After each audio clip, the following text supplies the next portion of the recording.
Well, what's up? I'm here with my man. Maybeeblanco, you already know, the one and only photographer, Mr. Mauve. And Shit, you already know it's Sam in here. yes, But sir. yo, so we met each other through Instagram. nowadays how a lot of people meet each other, Instagram. Yeah. And you have couple things going on. First of all, I see like you big on photography. Yeah, exactly. I'm a photographer, self-taught 100%, and I only do film photography. I don't use digital. I've never really used a digital camera. I mean, like, it's cool, but it's not for me, you know what I mean? Maybe one day in the future, and I don't edit anything either. So I'm very big on, like, having everything be, like, 100% raw. You know, I feel like a lot of photographers, especially digital, and this is what I have against digital, is that people will take pictures and they'll say, yo, bro, okay, once I take this home and edit it, it's going to be blessed. But my thing is, like, I want it to be blessed the minute it comes out. You know what I mean? Like, that's how it then should be. you feel like, it sounds cliche saying the emotions, but you really in the picture. You really understand what's the vibe like. Yeah. Like, I know photographers, and it's nothing against it, because I've been editing pictures and everything, but it's just not the same thing. Yeah, it's going to look the little crispier thing. Sometimes it's not even that more crispy. Well, yo, there's nothing wrong with editing, bro. For me personally, I'm not even going to lie to you. Like, half of the reason why I don't edit shit is just because, like, I'm really bad with Photoshop and stuff like that. So if I'm admitting it, like, I gotta get better, and I would like to edit it, because there's nothing wrong with, like, a little bit of editing, but the picture should already be nice, you know what I mean, right off the bat. If you gotta edit pictures for them to be nice every single time, then you're not really a photographer, you're an editor. Sometimes there's a limit between being the picture not nice at first. It just can be a little better. You feel like, yeah, of course. Yeah, the picture's nice, but the lighting, it could be, or just this.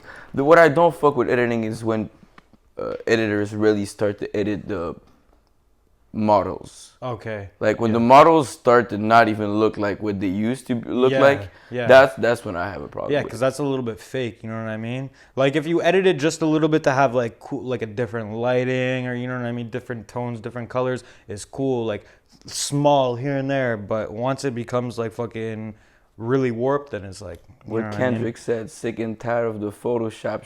Show me something real, like ass with some stretch mark. Hey, whatever Kendrick said. My guy had to quote the GOAT, eh? Shit, that's what we do, bro. Yeah, man. Yeah. So photography, bro, I've been doing that since, like, 2019. End of 2019, bro. I was living with my boy Joey, and he got a film camera, bro, from a thrift store, and he started using it, and then he started telling me, yo, reach, take some pictures. And I had always been into, like, taking pictures. Like, I used to go get disposables and take pictures with those or whatever. But then, like, when he got one, I was like, oh shit, I could actually get myself, like, a camera and rolls of film and really, you know what I mean, have more freedom, more creative freedom with it, because, like, you know what I mean, I could change the aperture, change it, like, you know what I mean, all that stuff. So he inspired me to go get my first camera. Went and got my first SLR. It was a Praktica LTL. Wasn't that good, I'm not gonna lie, bro. Wasn't a good camera for beginners. But I took it, bro. I ran with it. I started to use it. I remember my first roll of film that I ever did in it, bro. There's 36 pictures in a roll of film. 5 of them came out nice. And now it's, like, to the point where, like, everything comes out sick. So, I mean, I'm happy about that. Evolution. You know? Yes, sir. That's it. Another thing about you, you started your own brand. Tellement mauvais, got it on your head, got it on the table. That's it. And I knew you fucked with movies when I recognized the little logo from Pulp Fiction. Yeah. The shirt when they have, like, the volleyball shirt when they have to change. Yeah. Then there's also on the IG of your page, I think it's the first picture, it's in a True Romance. Yeah, True Romance. That's it, bro. That's because originally, I'm not even gonna lie, bro, Tellement Mauvais and just the clothing brand in general is something that I had wanted to do for so long, bro. Like, since, like, 2017, bro. That's when I decided I wanted to do a clothing brand. But for me, I really wanted to have the right idea, you know what I mean? And at the time, I actually had, like, mad ideas. Like, in my notes, I had, like, fucking 25 different, like, ideas for shirts and hoodies written down. But I just felt like there was nothing behind it. You know what I mean? Like, no cool idea. There were cool sounding designs, but there wasn't, like, a greater concept behind it. And then one day, bro, I was just high as fuck, bro, at my boy's house watching True Romance for the first time. And I seen a button-up shirt that the dude was wearing in that desert scene. And I was like, Bro, that would be tight if I did something like that. You know what I mean? Like something where I just did like changed it around a little bit to be like Tenma movie, change it, but it's inspired by the movie, and then I just ran with it. Like it was like a light bulb. You know what I mean? When you get the idea, you bro. get those ideas of like it's either from some lyrics or just like someone I want to have on my podcast. Yeah. You know, me, it clicked with you. It was just like I was scrolling on IG, and I came to one of your posts. I was like, he's got his own brand. He takes pictures. He's got contacts. Like, let's link up. Yeah, for sure. I appreciate that, man, for real. And anyways, all I was gonna say is like basically that moment when that idea, that light switch went off in my head, bro. I started getting, in that one shot, I came up with the idea for that shirt that I'm going to do. It's going to come out next summer. It's going to be like a bowling shirt. You'll see more. But I came up with the 2 ideas for the shirts from Pulp Fiction. And I came up with like another idea from Fear and Loathing that I want to try and do. So, you know what I mean? And then I ran from there, bro, because I love movies, love TV shows, love pop culture, love fashion. So I was like, why not do something like that? You know what I mean? Because I've never seen it done before, bro. So it just seemed like the perfect thing, bro. And that was December 2020. And I was like, 2021 is the year I'm doing it, bro. I was like, yeah, I finally got my idea, bro. You say you got some shit inspired by Fear and Loathing? Yeah. Can you give like a sneak peek? How inspired? Like, so is it of one of the characters, what he's wearing? Yeah, exactly. So basically that's the whole thing, is like, I'm not just trying to take like ideas from movies and put it into the clothing. I'm trying to take pieces worn in the movies and TV shows and pop culture and do my own streetwear twist, because I've always liked those grimy brands such as like FTP, Stray Rats, Menace, Activity Los Angeles, all these ones, bro. And so I was like, let me add my streetwear twist. And so the Fear and Loathing, it's gonna come out, I'm not sure when, bro. I have a whole bunch of ideas on the back burner, bro, ready to come out at the right time. Don't know when the right time will be, but anyways, the color patch jacket that he wears, like in the beginning of the movie, how it's like a bunch of different, I want to do something like that, but a Dickies work jacket, you know what I mean? But with those different like color blocks, bro, because I find that's like it's a super nice color, bro, very 90s, but just it's a vibe, you know what I mean? It's sick.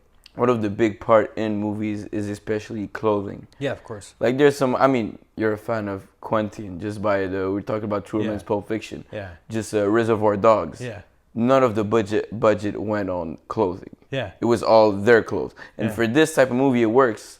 But in general, like just the colors of what the person is wearing. Yeah. Just everything. There's so much inspiration between clothing, movies, and you're just talking in general pop culture. Yeah. And that's what I fuck with. If you can mix everything in that, make it your own style. Yeah, that's it, bro. And eventually, because the thing is this is the funny thing. Originally, I was really trying to stay with just movies, TV shows. But what I ended up realizing was that, bro, in so many movies, people keep going. I'm just making sure it records. Yeah, go ahead. People don't even wear things with logos on them. You know what I mean? Like people will be wearing shit like fucking like something like this, like a button up with no logos, just a pattern or something like that. Yeah. And so that's why I decided to like branch off into like pop culture, things inspired by like, you know what I mean, different iconic fits or things that we've seen, internet culture, etc. There's a couple things that I've seen like that I have like the Freaknik, for example. I don't know if you know about that, but it was like a sort of festival type thing that they would have. It was almost like Mardi Gras, and it would be like in Atlanta and shit in like the late 90s, early 2000s, and it would be really like fucking girls would be going wild, like crazy shit, you know what I mean? So I have some designs inspired by that. But as I progress as a person and as the brand becomes more of an actual thing, now that it's out, now that people are wearing it, I also just want to end up doing things that I really like. Like lately I've been getting into like cowboy boots, bootcut jeans, you know what I mean? 70s style, you know what I mean? So I eventually want to do something like that too. So there's so many, the great thing is there's so many places that you could take a clothing brand. So, you know, you could run with it. You could get such sick ideas and just run with it. So, you know what I mean? Especially if we're talking about like, it's a bunch of things that you like and you're in the middle of it. It's shit that turns around you. Yeah. And that's how you create something unique. Yeah. When you try to base it on like other people. Like this brand's kind of working. Like, I'm going to try to do what they're doing. Yeah. Well, it worked for a reason because they were doing their own shit. Exactly. And yours is not working for some reason because you're doing their shit. Exactly. You're not. You have to, bro. At the end of the day, you have to do something that you like. Like, you know what I mean? Yes, you got to think about the clients. You got to think about like what people are gonna wear, what's cool. You know what I mean? It's got to be a mix of both. It's got to be a mix of like, yo, this is sick. This is something that's like cool. I think this type of piece is gonna be in these colors. But it's also about like, yo, do you like it, bro? Is this something that you want to wear? You know what I mean? And originally, that's probably the main reason why I decided like all those years ago that I want to actually do a clothing brand is because I love fashion and shit like that. And I was buying things and I was like, yo, you know what? Like, I'm buying a lot of stuff, but everything I see is like, it's sick, but I'm like, it could be doper. You know what I mean? And I was like, if nobody's going to do that, why don't I just do that? Exactly. You know what I mean? Why don't I just make the brand you would want to have, like you would want to wear. Like, we're talking about Quentin. What he said is like, make the movie you'd want to see. Yeah, that's it. Don't make something other people want to see. Make something you'd want to see. And you got to trust yourself. Because you're a human. Like, at some point, if you're really... Because you will never be able to be as passionate as if you do what you like. Yeah, exactly. So if you're as passionate in it like that, there's at least one other person in the world that's going to fuck with the vision. Well, of course. And at the end of the day, you also got to trust yourself, bro. Like, for me, I trust myself and my sense of style and just in general, like, my taste, that if I create something that I think is going to be sick, other people are going to think it's sick too, bro. Because I just feel like I have good taste and things like that, you know? So that's what it boils down to, man. For real. Just in general, like, not even fashion-wise, music, everything. You want to do something, you got to be confident in yourself. Like, I know what I'm doing. Yeah, that's like, it. I know what I'm doing. That's like, it. This, I do me, and people going to fuck with it, yes or no, regardless. So yeah, might as well. But the thing is if you don't fuck with it, how can you expect anybody else to fuck with it? That's just like, if you don't fuck with yourself, how do you expect people to fuck with you? Exactly, bro. Exactly. Self-love comes first, bro. That's it, man. That's a big thing that people have to learn in life. Love yourself, for real, man. Because nobody else is gonna do it, bro. Nobody else can until you do. A big thing about loving yourself is like learning how to be alone. And I feel especially nowadays that's a big thing. It's like, and I'm talking even for me, like, yeah, I love being alone sometimes, but like, I'll catch myself being alone, like, oh, just hit this person up, like, yo, and then I think like, what is that gonna bring me? Did I really have to hit him up, or I could just have fun on my own, like? Yeah, well, I mean, for me personally, I'm somebody who I really value my time alone, but I also really love to be with friends, bro. Like, me too. I'm extroverted, but at some point, you can't depend on feeling good by being with other people. Well, no, of course not, bro. No, definitely not. You need to be able to be good, but it's also like when you're like once you reach there's a balance. Point, yeah, but once you reach a point where you're like good alone, then it's even better when you're around friends. You know what I mean? That's what it is. And for me, like I love my friends. Like I'm somebody like, you know, like I'm not the closest with my family, you know? And because of that, I've always viewed my friends as my family. You know what I mean? And I have some friends that like have been like by me, like my closest friends, like my boy Danny, my boy Shaq, bro. These guys have been with me through like crazy shit. Like they could have, you know what I mean? Been like, fuck this guy, he's a waste. You know what I mean? Back when I was like 17, I was doing wild shit, and they stuck by me. Danny was in law school, bro. You know what I mean? He was going to be a lawyer. Shaq was in Vanier. He dropped out, but Mans was an artist. Shaq is actually my boy Shaq Foy. He's the one who inspired me to do photography. You know what I mean? Because he was a photographer. But they could have, they had blessed things going on, bro. And I was like doing dumb shit. You know what I mean? And so I've been there too. Huh? I've been there too, doing dumb shit, and people stuck by me. Like, yeah, that's it, man. Sometimes it's not even people sticking by you. Sometimes you realize there's people you just need to get rid of. Yeah, no, but like if you're in dark circles and just place that don't bring you anywhere, and it's like, where am I gonna end up with those people? That's something you gotta tell yourself sometimes. Well, that's it, bro. I had a big moment like that, bro, when I was 20, man, because, bro, basically, this might, I won't say it's gonna take a little dark turn, but it's pretty crazy. Bro, we can go as dark as it gets. Back when I was 20 years old, bro, like I was in a bad phase of my life, bro. I was doing Xanax, man. I had been into that shit, bro. And fuck, man, it really brought me to a bad place. And I remember I got like arrested like 3 times in 1 month. And then I woke up in the jail cell and I was like, yo, bro, I had popped a bar like before I got arrested. And then when I woke up, I didn't realize like why I was there, bro. Like I thought that I had been arrested for like attempted murder or some shit like that, bro. It was fucked up. And so like I told myself then and there, I was like, yo, I'm gonna change my life around if I get out of this. I gotta make my mom proud, bro. And then I got out, but my crib was like known as like the trap house. So everybody was still coming through, and then it was like that for like a couple months where I was like not actively chilling with people, but people would still pull up to my crib. And then what ended up happening was somebody came in the day while I was gone. Somebody I know to this day, I still don't know who did it, and they robbed my 50-inch TV, and they robbed my Xbox One, bro. You know what I mean? And because of that, bro, it was just like, okay, yo, I gotta do a cleansing, you know what I mean? I gotta fucking get rid of some people. And so I moved out like mad quick, bro. And from there, I just only gave my address to like people that I could trust, like those good friends that I was telling you, like Danny and Shaq, you know what I mean? Because I knew they were good people, bro. And like I said, like they had good shit going on in their lives, and they could have just been like, yo, this guy's just he's gonna be a nobody, he's a lost cause, you know what I mean? But they stuck around, bro. And I think, to be honest, they stuck around because they saw something in me, and it made me see something in myself, and it made me realize like, yo, bro, I can be great. I just gotta fucking change my shit around, you know what I mean? Nah, for sure, man. That's it, bro. It's crazy though, man, for real. Like sometimes I feel like I live two lives, cause bro, like I grew up in Verdun, man.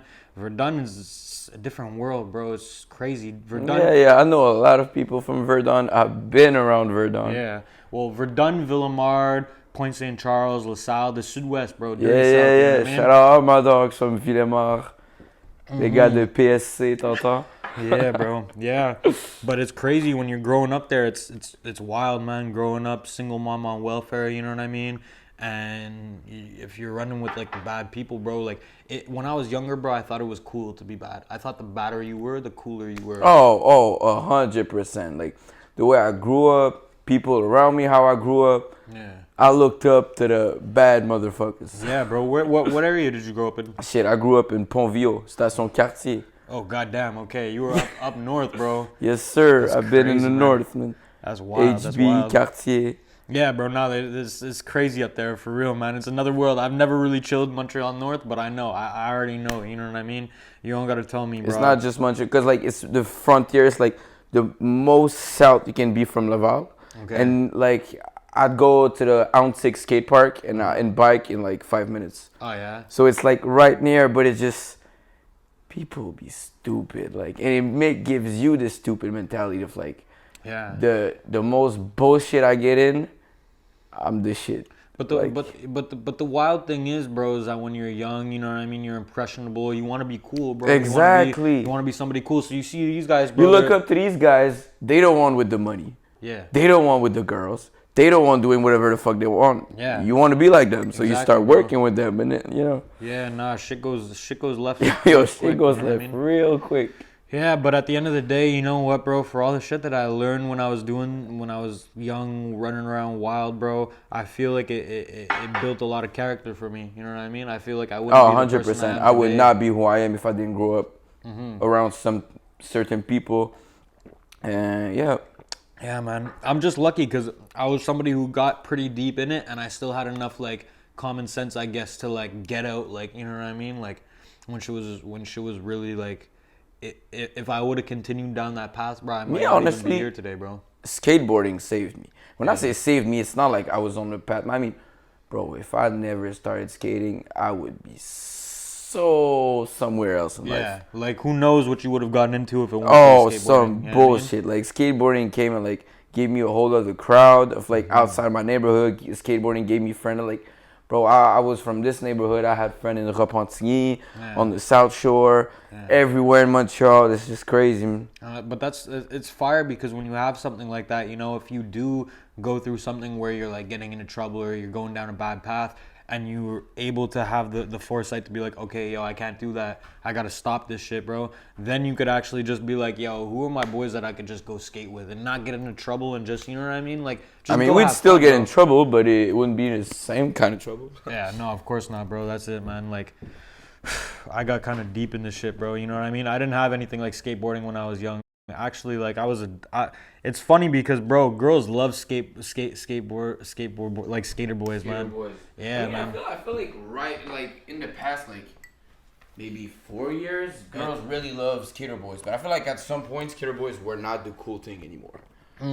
Like around like I feel like 2000, they became like girls really started, especially like Montreal really started to love skater boys was around like 2016. Yeah, no. But then again, I say that, but that's the time when I was really more into girls. So maybe it's been there. No, bro. It's not just you, because me as somebody who's not a skateboarder, bro, I could definitely say like I only started to notice it maybe in like 2017, 2018. Exactly. You know what I mean? Before the skaters were seen as like those fucking weirdos, like whatever. I feel, times change. And you want to know why, bro? When I was younger, I thought it was corny, bro. I was like, nah. But mind you, when I was young, I thought the badder you were, the cooler you were. I thought girls wanted a bad boy. But you know what, bro? Girls like skateboarders because they're bad boy, but without being like on some like fuck shit. You know what I mean? Like, it's the whole bad boy thing I find funny. Yeah, it's kind of true. The way I seen it, and I'll stick by this shit for the rest of my life. Girls, I mean, in the age we are, because at some point they feel there's maturity, they find. But right now, for me, what I find, girls like guys who don't give a shit. Yeah. Skaters are known to not give a fuck. Like, no, but that's it, bro. That's it. And see, like that's what I'm trying to convey right now is basically. That's how you feeling? All right, hold up. Yeah, go ahead, bro. Go ahead. Get it, man. Get it in. For me personally, bro. Sponsor us. Yeah, sponsor us. No Coca-Cola, bro. We know you're not gonna cut us a check, bro. So you know what I mean. This isn't Coke. But anyways, man, that's it. Like I thought like girls like bad boys, but girls don't like bad boys when they're getting arrested. You know what I mean? Like fucking You'd be selling well, they do. It's a certain type of girl. Man. It's a certain type of girl that likes that shit. Those aren't the girls you want to bring home to your mom. You know what I mean? No. Nobody talked about bringing to the home. No, to the mom. oh yeah, my bad. I'm just saying it in the sense of like, you know what I mean? There's girls that like that shit, but they're not like.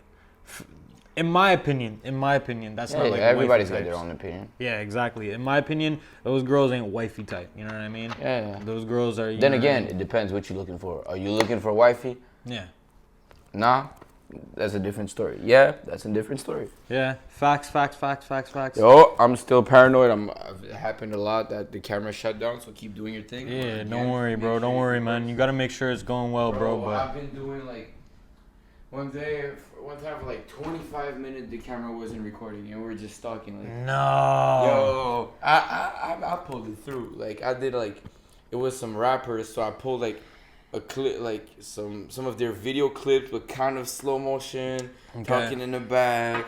Okay. I pulled it through. Yeah, bro, you gotta work your magic sometimes, bro. Oh shit. That's crazy. That happened with my boy, Carlos, Charlie Crisis, bro.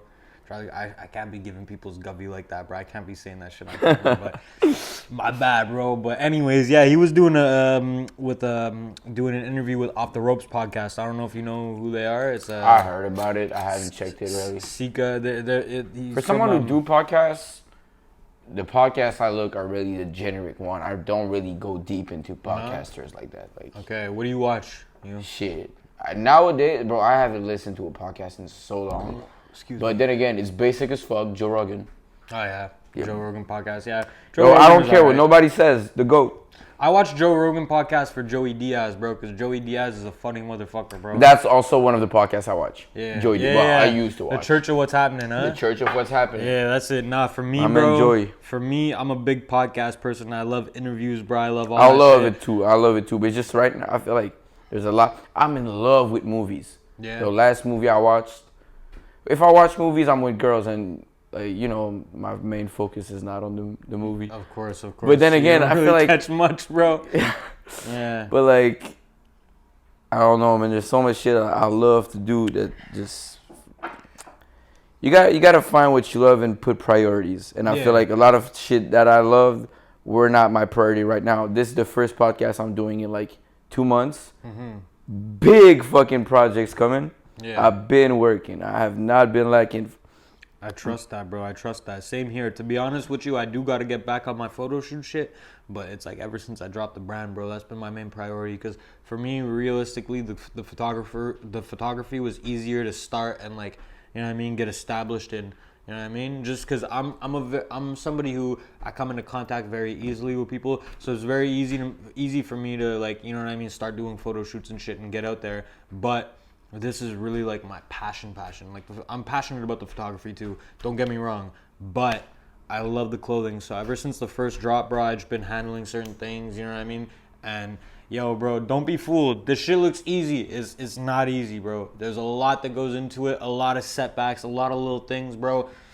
It's rough, but if you love what you're doing, it's still gonna be rewarding, especially when you see the final thing. That's the thing. You gotta do something you love. Like, find something you love. Right now, music is all I care about. That's why I haven't been dropping any podcasts, and I've been in the studio a lot, and nothing's dropping because I be perfectionist. Like, but yo, video clips on the way. I get that, bro. Yo, man, the perfectionist shit, bro. It's something that a lot of musicians are like that, bro. Because I'm somebody like screw musicians, artists. True. Artists. You're a perfectionist too, I'm sure. Well, a little bit, to an extent, bro. I mean, I don't know. I wouldn't call myself a perfectionist, bro. I don't think I do that. I don't think I'd call myself a perfectionist. I think it's like, I feel like a lot of artists that I know, you know what I mean? They'll make something, and once it should be complete, they'll still keep going back to it and like checking it, and it'll ruin it for them, bro. And so for me, I try not to get caught up in that too much. I used to do that, bro. I used to look at my stuff and be like, it could be this, it could be that. But now it's like, once I have the finished product, I try not to even look at it too much, bro. You know what I mean? Like the designs for the shirts, bro. For example, man, the first design my engineer told me that. He said I'm screwing with it too much. It's like, I should be leaving it alone, but like, then there's this little vision I have in my mind, but I want it to be perfect, and sometimes we can just fuck it up. Like, leave it as, Yeah, but you know what, bro? I don't think anything's meant to be perfect, and it's corny to say, bro, when people say like perfect imperfections, but that's the thing about it, bro. That's the thing about art. You know what I mean?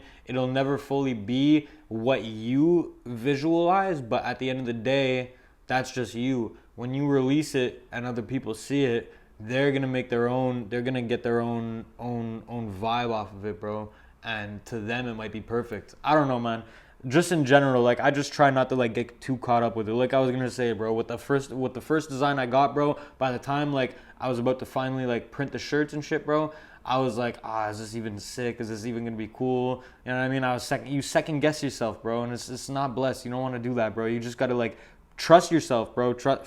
Do the thing, complete it. Don't look back. Just put it out, bro. You know what I mean? And a lot of people spoke to me, bro. I've spoken to a lot of people, and they tell me like, yo, don't think too much about like what you're doing. You know what I mean? Like, in the sense of like, don't overthink it, bro. If you want to do something, just try your hardest to do it, because it's like you spend all your time fucking worrying about something, bro, and you don't even know what the outcome would have been because you never released it. You know what I mean? It's like fucking, also, until you've done something, you don't know what can go wrong until you do it. You know what I mean? So just do it and then see what'll happen and then go from there. You know what I mean? It's a learning process, bro. And it's crazy as like artists, you know what I mean? Sometimes we're going through a learning process in front of people, you know what I mean? In front of our audience, you know what I mean? And that's what's crazy. Yo, Tigger, stop, man. What's wrong with you? I didn't see the kitty. Yeah, bro, but he's wilding out. I don't even know. He wants to go in the lobby for no reason, bro. I bet you anything, if I go open the door for him right now, bro. He's not going to go out? He's going to be like, okay, bless. You know what I mean? He's going to turn around, bro. Cracked out cat, but it's all good, man. I don't know. Maybe it was dropped on his head. I don't know. I have no idea, bro. You hear him? He's just meowing for no reason, bro. Yo, let him be. He vibing. Or she. Or they. I want to know, bro, what made you decide you wanted to start doing podcasts and like interviews and stuff? It goes deep. There's a little answer and there's the big answer. I want to know, bro. I want to know. Shit. Honestly, what really pushed me was a breakup. A breakup? Yeah, because I realized, like, bro, I felt horrible. And after, like, a couple of days feeling like shit, I realized, like, yo, like, the problem isn't necessarily that she's gone, is that I'm back being alone.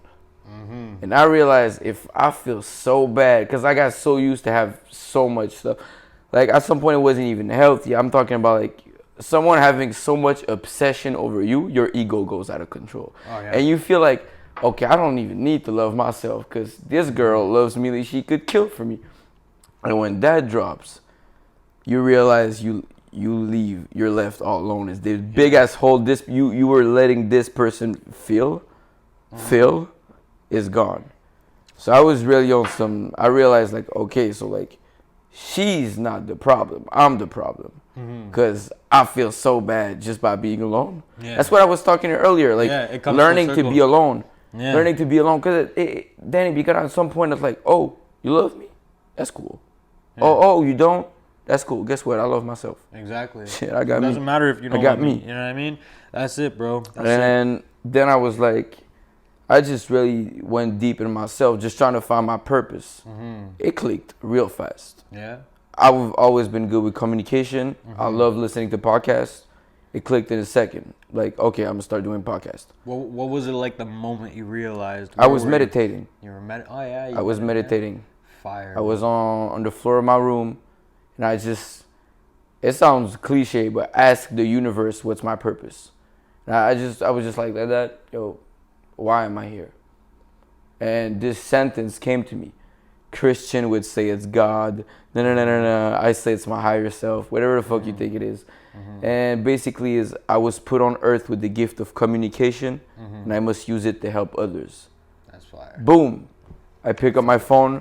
I knew like I had this homie I've been skating with. Like we weren't that close, but we still fuck with each other like that because of skating. And Young Bleach. Simo. Shout out Young Bleach. Someone show me his music. Like I'm not, you know what I mean? Yeah, shout out him. You know what I mean? Like it's not like I wasn't like, yo, I'm about to do like. I was not a fan of Young Bleach. Simo has been someone I knew before he started doing this shit. Yeah. And anyone who's passionate about something and goes with it, I have major respect for you. Yeah. So that's what I had for him, major respect. So I hit him up. He's super down. I do my first podcast. 2 weeks later, it's with the owner of OSS skate shop, OSS board supply at Saint-Sauveur. Okay. Former pro skater. Boom, I do this shit. I just start hitting people up.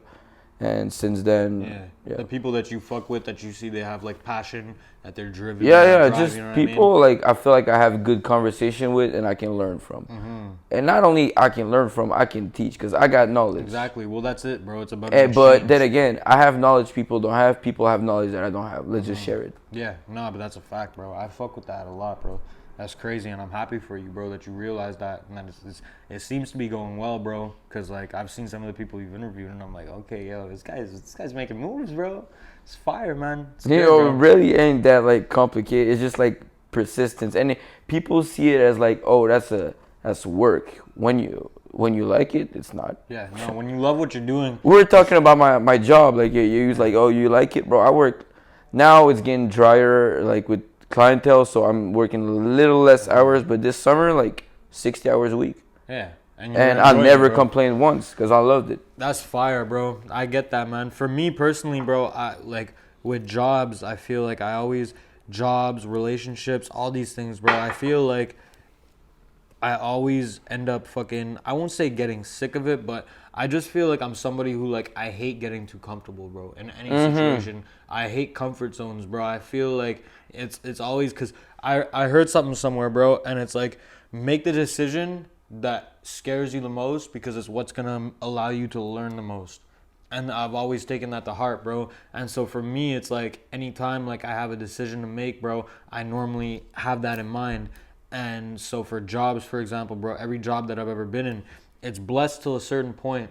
And then once it gets like, you know what I mean? Like you said, it's getting stale, you know?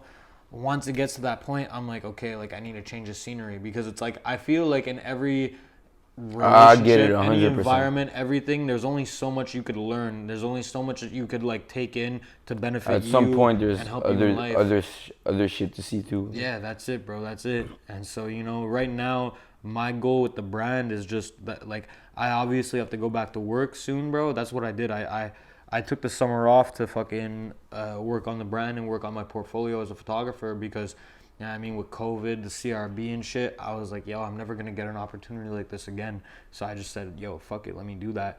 And, you know, it was really fun. Smart move.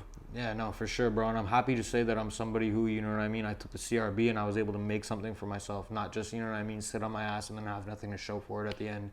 And I mean, thousands of dollars, bro. And it's I feel like this whole situation tested a lot of us. Who are you? Facts. Are you a robot or are you your own person? Facts, Do you bro. depend on the system to do some shit? Facts. Oh, the system is shut down. Well, I might as well get high all fucking day and watch all the movies in the world. Not saying that's not productive. Getting high and watching movies is fucking sick. Listen, if it's lockdown, bro, in the winter, dog, it's January, February, bro, you don't want to guess be what outside. I'm doing? My eyes are red as the devil's dick and I'm watching movies. Yeah, facts, bro. Facts, that's it. But yo, man, like, fuck, what was I?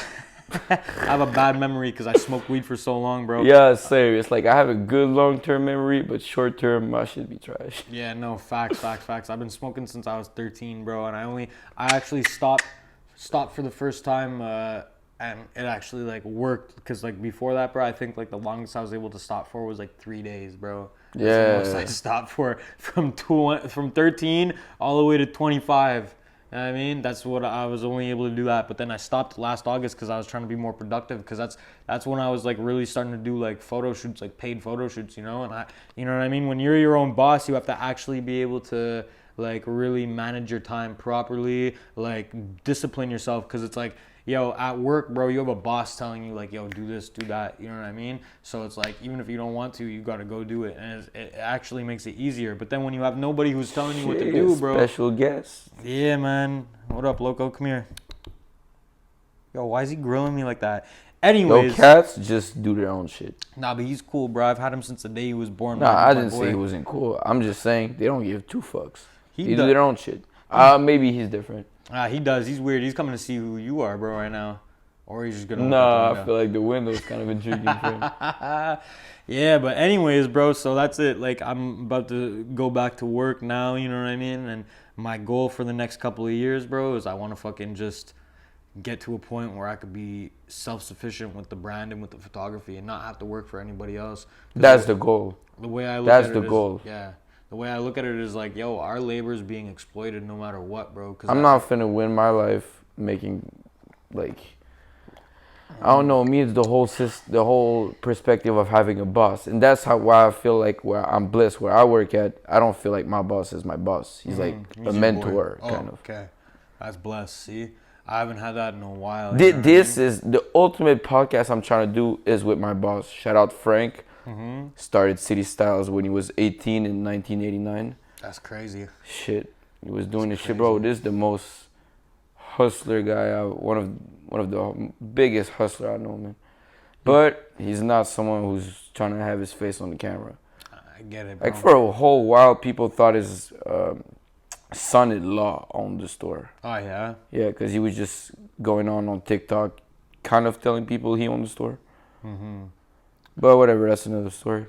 Yeah, We're talking about photography. Another thing that I was intrigued about, like, because I've been shooting people. For a while, I was the City Styles photograph. And what was your technique to finding models? Finding models is very similar to your technique, bro, to be honest. Well, actually, what ended up happening was this. I bet it is. Like, what ended up happening was this, okay? The first year that I was doing film photography, I wasn't actually doing portrait photography. I was actually kind of experimenting, but what ended up happening was there was one roll where I took like 5 or 6 pictures, like portrait pictures, and they turned out like really nice. And when I showed my friends who I took those pictures of, they said, yo, this is nice, bro. You should continue doing it. So then what I did was, at first I just went to my boys, you know what I mean? And I said, yo, let's link up, bro. Let's do a photo shoot. Let's fucking get it. You know what I mean? And they said, yeah, and I did it. Yo, can you do me something for me? Go see on the camera, because I'm not trying to have this little buddy go out of me. Yeah. And tell me what time it is on the camera. All right, bet. Let me go check. Time says 19:25. Okay, you see the little recording red button? Yeah, the one that's flashing? Or No. REC, yeah. Yeah, REC. Can you press on it and restart the video? Because it stops at 23. The one right up here? Yep. Okay. Just press it. Stop the video. Press it. Press it again. Okay, recording. Now press it again. Yep. And if you see the time in like little red, yeah, 0:09. Okay, perfect. We're good. Because it stops at like 23 something. Okay. Yeah. All right, cool. Yeah. That's blessed, bro. But yeah, your technique to find models. So basically, bro, at first I was just doing it with like my boys who I like their style, and then it's just hard. It's like I can't give a short answer for everything. I'm not that type of guy, so forgive me if it seems like I'm not answering the question. Guy, we're gonna get. I got you on the podcast, not an interview. True. Speak your shit. Facts. So I built the portfolio by like doing a lot of photo shoots with like friends of mine, you know what I mean? And then once I got to a certain point where I was like, all right, I have a good amount of content, I started actually like posting and made myself available for photo shoots. But the people who were hitting me up for photo shoots were people whose like style I didn't actually really fuck with. You know what I mean?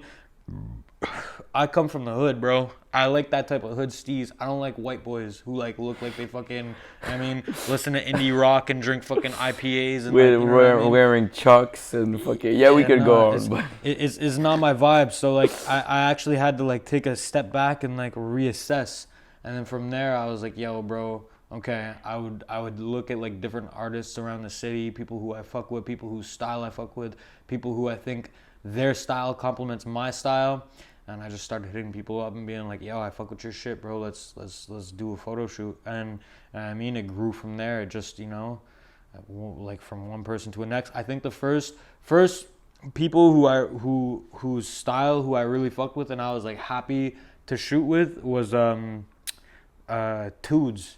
Young Toods. I don't know if you know him. He's an artist on Kashmir with Rose's Basement and all them. And basically, like my boy Crazy Chris, he's a cool dude, bro. What happened was I was with my boy Carlos. We went to a studio. We went to May's studio, and Roses was there, and I showed him and Chris my stuff.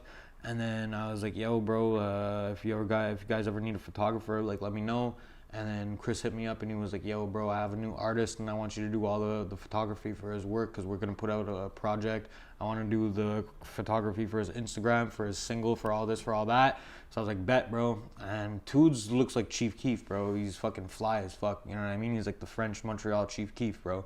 So I went, shot him, bro. We did like 2 rolls and the pictures were just fucking crazy, bro. And it was right at that moment, like, I was like, yo, okay, this is my shit. You know what I mean? And then I started looking for people like that.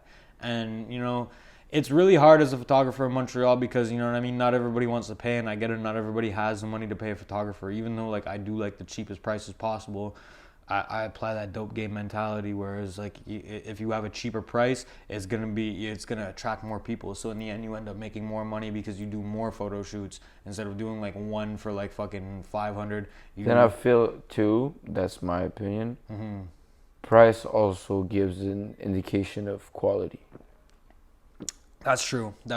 People tell me that. People say, yo, if you value yourself at something higher, people are just gonna think it is worth that. Which is true, but bro, it's not about what people think. It's also what do you think? Yeah. Like how much do you think your art is worth?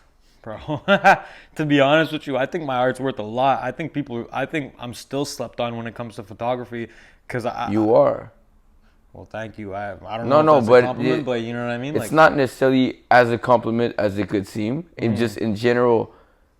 It is, especially if you put it at a lower price so that a lot of people can have access to it. Yeah. It gets slept on. I want people to have access to it because for me personally, it's like, yo, That's good though, because like you're not up there. Like, so you trying to have a lot of audience, and that's fully understandable. And I'm not saying do something different. Like, I don't.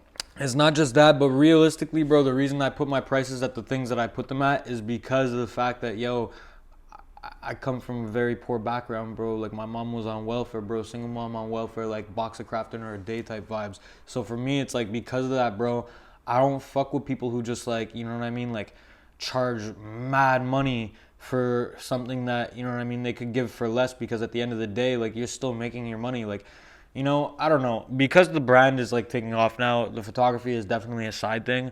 But if it was going to be my main thing, yeah, maybe I'd charge, like, $250, $300 a photo shoot. You know what I mean? And I definitely think my shit's worth it. But it's just crazy to me because I see other people who fucking like, I see people who use like automatic cameras where everything is like automated for you and there's absolutely no effort involved whatsoever, and they're charging $250 an hour for a photo shoot. An hour, my guy. And it's like you're literally just pressing a button. You're not actually like fucking me when I do photos, bro.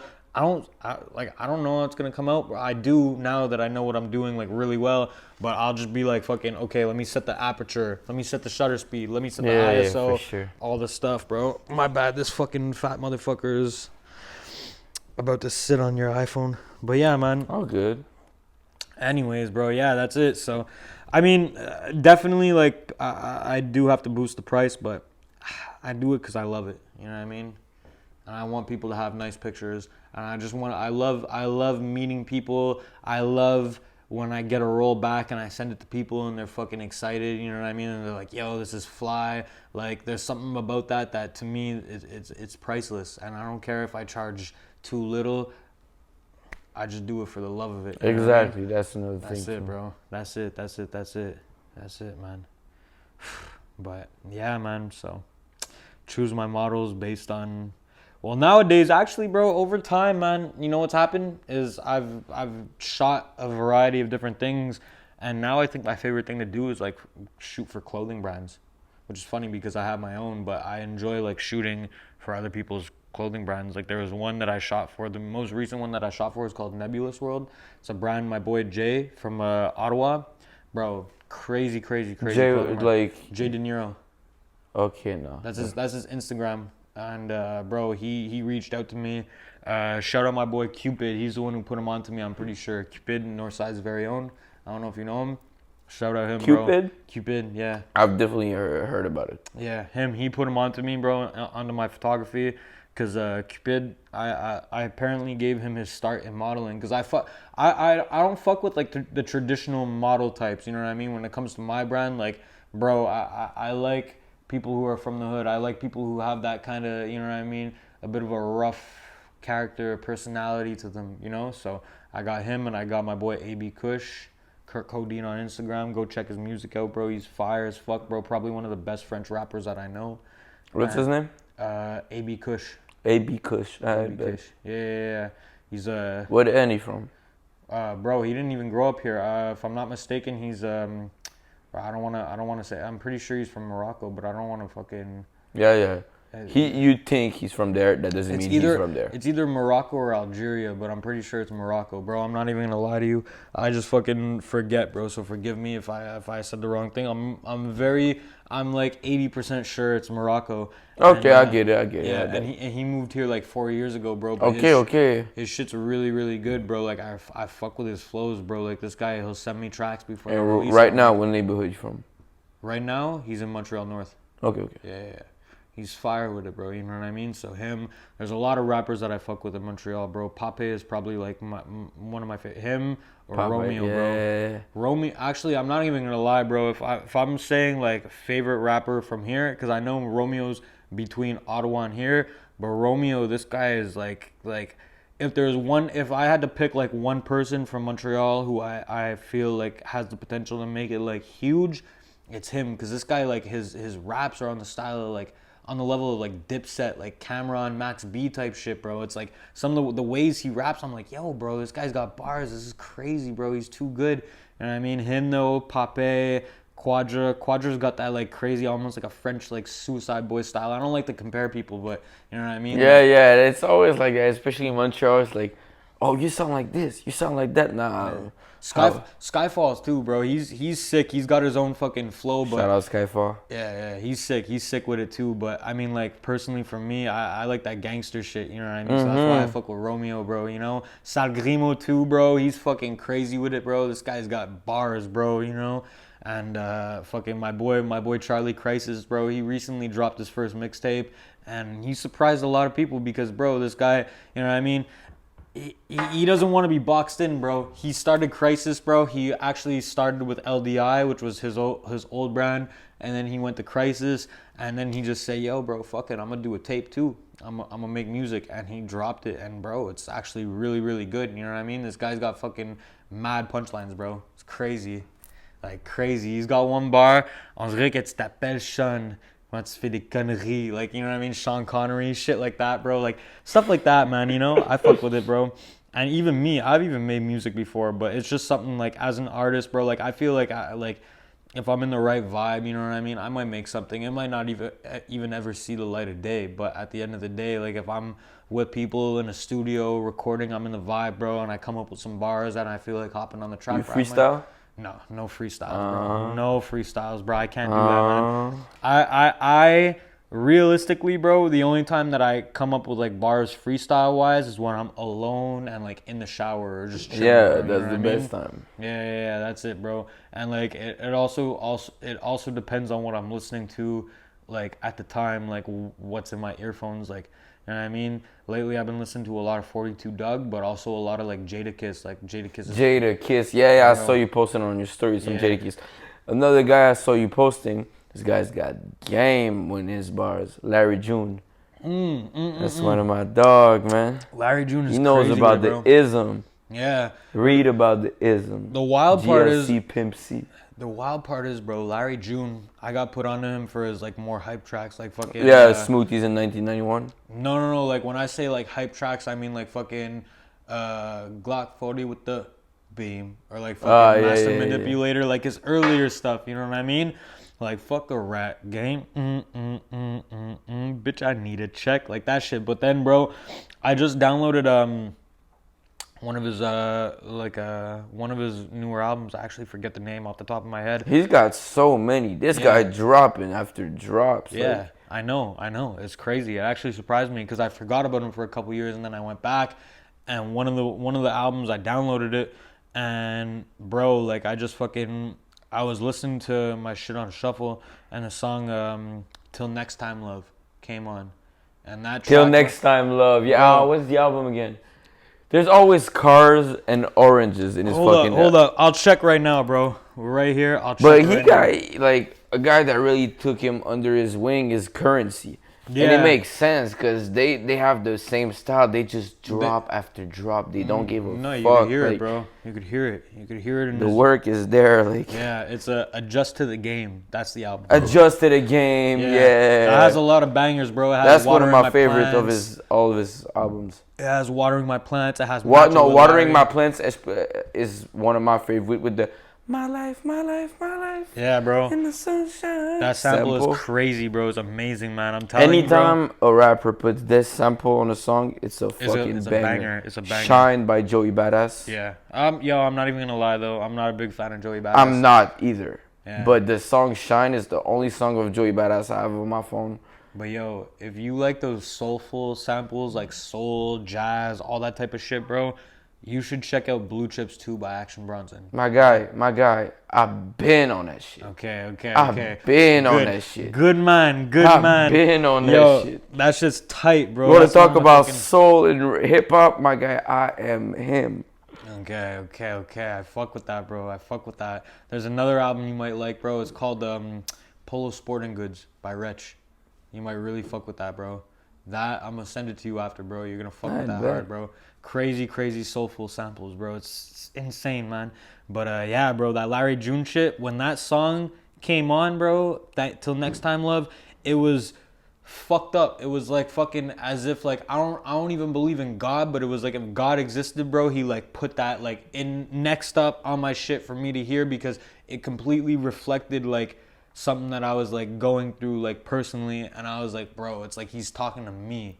I was like, this is crazy, bro. Like I got tears to my eyes the way it was like spot on. I was like, this is scary, you know what I mean? But I love how music can do that to you, bro. Music is just it's magical. Like I'm somebody who I love music. Like when I throw on music, bro, forget about it. I'm literally gonna fucking like I'm the type of person if I'm in a car with you and some real soulful. It's just some music I like. My bad, you on mute.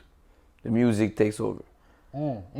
Like facts. Bro, I'm at work speaking with clients, just bumping my head while they're talking to me. Like, yeah, nah, facts, bro. I gotta turn the music down for me to hear you, because if not, I'm yeah. My bad, like, music goes over you. That's it, bro. Nah, facts, man. I love it. I'm the type of person that when I put on music, like I could sit here and put on music and just like chill and like immerse myself completely into it, bro. And yo, man, the best time to listen to music when you're on mushrooms, bro. When you trip, bro. Yeah, when I'm on mushrooms, I don't even feel like listening to rap. I listen. My favorite artist on mushrooms is Jimi Hendrix. Ooh, that's fire. Electric Ladyland, the whole album. I got a funny story for you, bro. So listen to this. First time I ever took mushrooms, I was 14, bro. And I didn't know anything about like how to dose it properly or nothing. So I took a whole 3.5, bro. And Were you alone? No, I was with somebody, but you know how you have to be like in an area where you're comfortable type thing? Like people you're comfortable with in a setting you're comfortable with? Didn't know that. Dude I had taken them with, I known him for like 2 weeks, bro. He was a next man from Boucherville named Yannick, bro. I met him like at a fucking birthday party, bro. And yeah, I took a 3.5, he took a 3.5.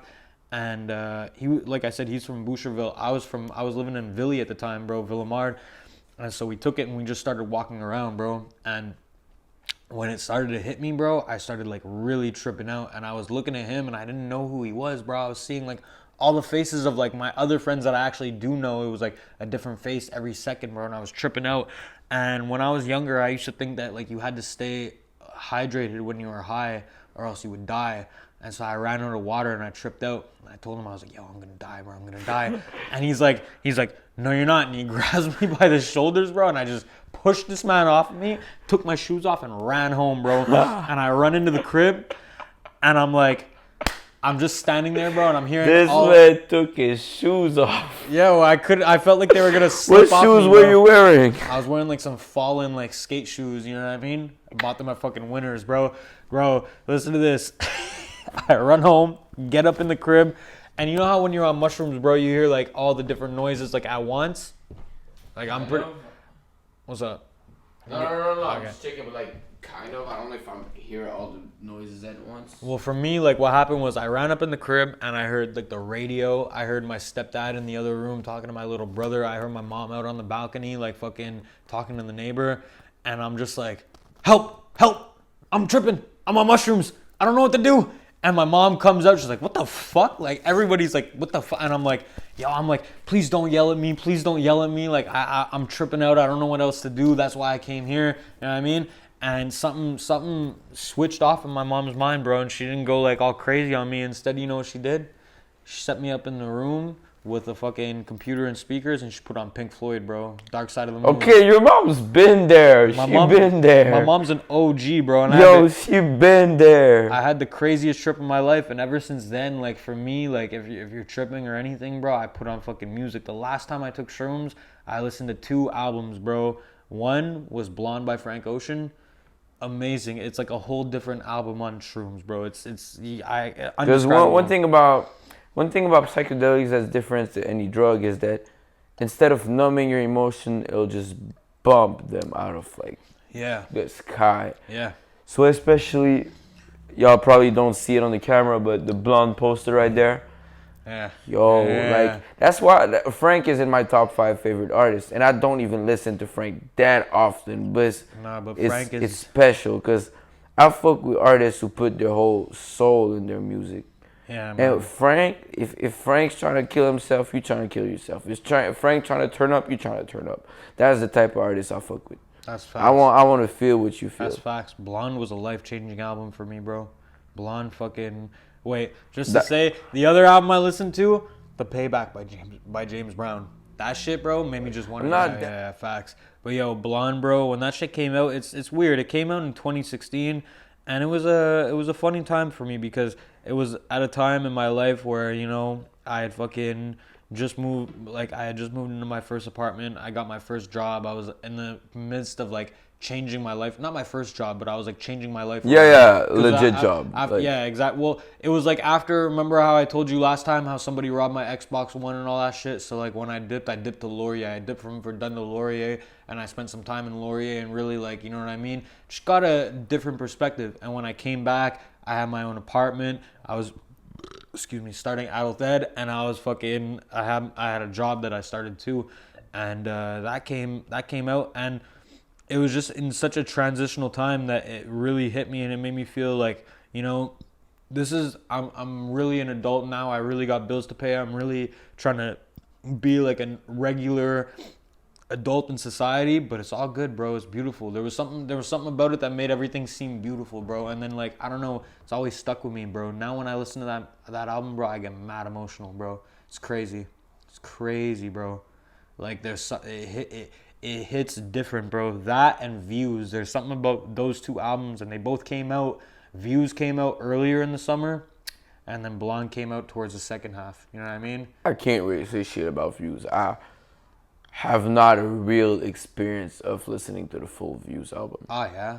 Word. But in general, I'm not the biggest Drake fan. I'm not a hater. I don't hate any artist. Yeah. But yeah. I wasn't like the hugest Drake fan. I actually used to hate on Drake when like fucking Nothing Was the Same was out. I wasn't a big Drake fan. And then what's it called? If You're Reading This, It's Too Late came out, and it had some good tracks. But the guy can definitely make good music. No, but you want to know something though? Views to me is like, especially the song Too Good, and I know it's like a commercial hit, you know what I mean? But there's something about that song that like I feel as though it almost like fucking encapsulates like our generation, like 2010 to 2020, bro. There's something about it that just, I don't know, you know what I mean? It has that vibe to me. But I definitely feel you, bro. Drake isn't for everybody, but you know, he's got those tracks. And Views to me, it's just an album that ages like fine wine, you know what I mean? Same as Blonde. Blonde a little bit more. Blonde was way ahead of its time, bro. Like, and when Blonde came out, because I knew about Frank Ocean since like 2013, 14 because of Jay-Z. Oh yeah? Yo, I'm a big Jay-Z fan. Oh yeah? Okay. But Reasonable it wasn't Doubt. Like, it's just because what? Reasonable Doubt, one of the best. Yo, Reasonable Doubt, 444, Blueprint 1. Crazy.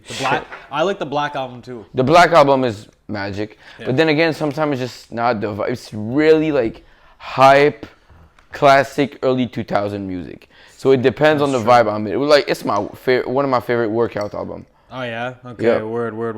That's And fire, bro. But yeah, so, and then Blonde came out. There was, Night is a fucking hit.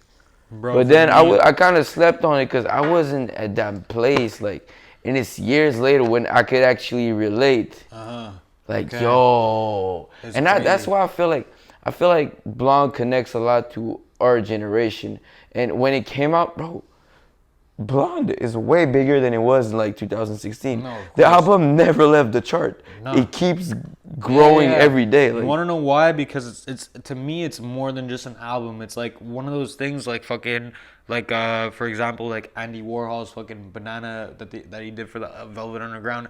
It's in itself is something that's gonna be timeless, bro. It is timeless. You could listen. You could listen to that album. It is endless. Years. There you go. You could listen to that 30 years from now, and it'll be like just as good. Or if you go back in time to like the 60s, bro, and you imagine that being released, it would be just as good. It's timeless, bro. It's timeless. There's a lot of music that's like that. Like even the song like Redbone, for example, it's super well. Oh my God, bro! I went smoking outside today at my job. Came back, Redbone was bumping on the speakers. I just left my body. The song is so fucking good. Or the same album, Me and Your Mama. Oh yeah. Yo, when the beat drops with the guitars.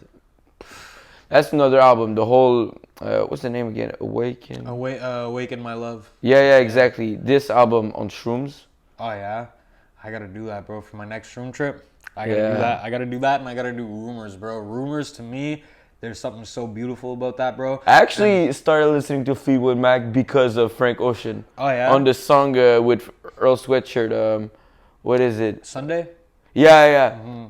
I got Fleetwood my Fleetwood Mac. I could get high every day, but I'd be sleepy, OCD, and paranoid. Yeah, Yo, bro, that's a crazy track, bro. For real, man. Nah, but this album, there's something really beautiful about it because, I don't know if you know the story behind it, but the entire band was going through like intense breakups. They were all married to each other and shit, and they were all on the verge of like fucking having these fucked up breakups. So it's crazy because they all were like in such a fucked up period with love, and you know what I mean? A lot of the themes in the album, like for example, there's a song called You Make Loving Fun, which is like about like when you just got out of a relationship and you fucking meet a new person and it makes love fun again. Mm-hmm. Or the song Secondhand News, which is like, you know what I mean? Like I know, like it goes, I know there's nothing to say. Someone has taken my place. And it's like about, you know what I mean? Knowing when the person that you love He's got someone else. Yeah, it's crazy, and it's just wild for me because if you listen to the entirety of that album, it's just crazy how people who could be going through such like fucking turbulent breakups can take all that energy and that emotion and turn it into something that's such like a happy, upbeat, like fucking amazing album. You know what I mean? Like it's, I don't even have the words sometimes, bro. Like I'm a big music fan, bro. So you know what I mean? Like when it comes to things like this, like I don't know, I love it. I love shit like that, you know. So yeah, bro. I wish I could fucking, you know. I won't say I wish I could like make music, but you know, cause I can rap, but it's like I don't know, man. I don't think I'll ever be able to do something like that. Man, I wish you like to freestyle. We would have been on that shit right now. Nah, facts, bro. But I can't. I'm gonna embarrass myself, bro. I can't come up with 2 bars when I'm in front That's of the somebody. thing, bro. If you like, sometimes I come up with bars, but a lot of shit I say is not even words, bro. I just flow on the beat. Oh yeah. Yeah, cause like it's just. But you know, that's how like it like I know a lot of people who like that's their process. Like they'll like kind of like throw on a beat and then they're like and then like it's like they're mumbling some shit. But then it'll put turn on a city on boats. Hey, there you go, bro. See, you're already going, man. And it's like it'll eventually turn into something. Like it'll turn into actual bars. Yeah, that's literally what it is. That's it, bro. Starts from nothing, then you turn it to something. Yeah, and that's why, like, for me, bro, I love to. I like a thing that I don't get to do as much with my photography, but that I really still want to do is shoot like rappers and musicians. You know what I mean?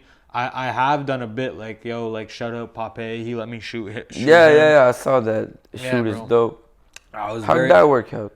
How did it work out in the sense? Because I hit him up for a podcast, and for a bit it was like I was hella busy, so we were trying to link up, and we were trying to link up at his studio to do it. But then the time he was going at the studio was not working with me. And then at some point it was like we tried. Look, like shout out Papa. He actually tried to like even shout out Mike Shop. They both tried to do a podcast with me, but they both we all hella busy. So matching the schedule was kind of hard. Yeah. And I'm not someone who I'm not gonna be like. Actually, Mike Shop, I was kind of like always coming back to him. But like Papaya, like when I saw like the 3rd time it didn't work, I was like, okay, if the universe wants us to meet, we'll meet. If not, fuck it. That's a good way to go about it, bro. For real, like it's a good way to look at it. Like not like, I mean, because some people will just be like, oh, yo, fuck that dude, like because it never worked out, and it's like, why would you say like fuck that? You know what I mean? You think it's personal? Nah, bro. At the end of the day, bro, we're all adults. We all got fucking we all got busy schedules, bro. We all got shit to do. So sometimes it just doesn't end up happening. But for me, the way it ended up happening was he said that like he's doing the video shoot. It was the video shoot for what is it? Fuck, I forget the name of the. I'm fucking. There's this one song I knew him from. That's how I knew. I found out about him. Was it featuring Mike Shaw? It's the one featuring Mike Shaw. Yeah. That's how I found out about him. Yeah, bro. It's super fucking hard. Yeah, bro. I just remember what he says like, I got my shit in the club off safety. Yeah. And I was just thinking like, that's cool, just not in Montreal, bro. Like it was SS21, and yeah, exactly. They were shooting the video for it, and I remember he like posted like that he was like, yo, pull up to the video shoot type thing, and I messaged him and I was like, do you need a photographer? And he was like, yeah, pull up, bro. And I was like, all right, I got you. And that's how I like a lot of these people, you know what I mean? I'll link up because I'll do like first shoot for free. If I fuck with your shit, I'll come do a shoot for free, no problem. You know what I mean? If I fuck with your shit, don't like. If you hit me up and I'm like, you know what I mean? Then it means I don't fuck with you that much. But if you hit me up and I do come through, bro, it's because I fuck with your shit. So that's why I offered and I pulled up, and it was just a vibe. It was a great day, bro. We're in the hood having a little cookout, bro. It was just great energy, and I shot like 2 rolls, sent them to him. And it really ended up working out. And so I guess when he needed a photographer for his album cover, he just linked me and he was like, yo, bro, I want you to shoot my album cover. And I was like, bet. I got these 2 locations. We can go. We fucking went like early morning, drove out of town towards fucking Trois-Rivières or whatever. Went to these spots, shot, and it ended up perfect, bro. You know what I mean? So that's it. That's really what it is, bro. You know what I mean? And that's how it ends up for a lot of people, bro. A lot of people, I fucking linked them and I said, yo, bro, like I'll come shoot for you. And I do it for free. And then after that, bro, like next time they need a photographer, they already know my work. They know how I am. And they're just like, it makes them more inclined to like hit me up and, you know what I mean? No, have me shoot for them, which is blessed, bro. It works. It's like, bro, it's like selling drugs, man. You know what I mean? First one's free. Now you know what the product is, bro. Exactly. Now you come back. That's what it is. So, no, you know they'll come back. I treat everything. I have the dope game mentality to everything, bro. I mean, that's it. Cause I don't suggest anyone to go sell drug, but you'll meet and just find out across experiences, life is a drug game. Oh yeah. Like everything, cause it's that one thing that can get people so hooked. So you get a business advantage that not a lot of games have.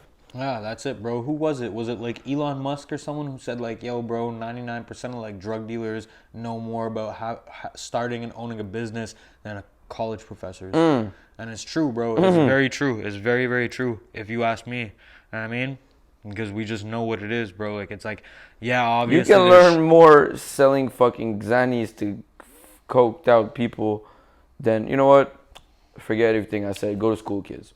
No, facts. Well, yo, stay in school. Listen, if we're talking about school, bro, I'm gonna have to say this one thing, bro. School's not for everybody, bro. Exactly. That's why. But then again, it's not for everybody. But it's not for everybody to not be in school. It is not for me. School is not for me. That's why I'm not in school right now. Yeah. But I'm not saying to people, don't go to school because, well, shit. Some people gotta go to school. Well, that's it. Like for me, bro, I dropped out in grade 9. I never went above grade 9, bro. You know what I mean? That's why everything. Yo, if you think I'm just some like white dude who went to fucking college and university to learn my shit, nah, bro. I got grade 8 education, but I'm smart, bro. That's it.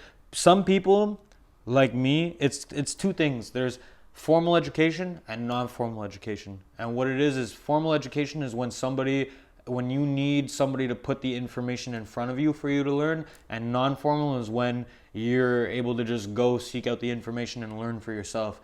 And I work better that way. And also in school, I was the type of person that had like behavioral issues, I guess. Like I don't know. I was like the type of dude to tell the teacher to shut up and shit like that. So, like, bro, I did in 5 years of high school. I did 4 schools or whatever. I've been around. No, 3. 3? Yeah, nah, 3. It was 3 for me too. I did James Ling. I got kicked out. I went to Options. And yo, Options kids are doing good, bro. Pape's from Options. Pape went to Options 2. I went to Options 1. There's another one, Lee Turkey, bro. I fucking forget what's his he's a rapper, bro. Fuck, man, I forget what his name, bro. Lee. Fuck, I don't know what his thing is, bro. But yo, him too, bro. He's successful. I think he's got the blue check and shit and everything, bro. You know what I mean? That's funny. It's crazy. That's actually funny because like he's successful. Yeah. He's got the blue check. No. No. I get it. Yeah. I get it. But then again, it's just funny. That's where we at right now. Like. Well, I don't think the blue check necessarily means that you're successful. I just think like, yo, I could see that he's successful. He's done shows. I think he's done shows like out of Canada and shit like that, and in the UK. You know what I mean?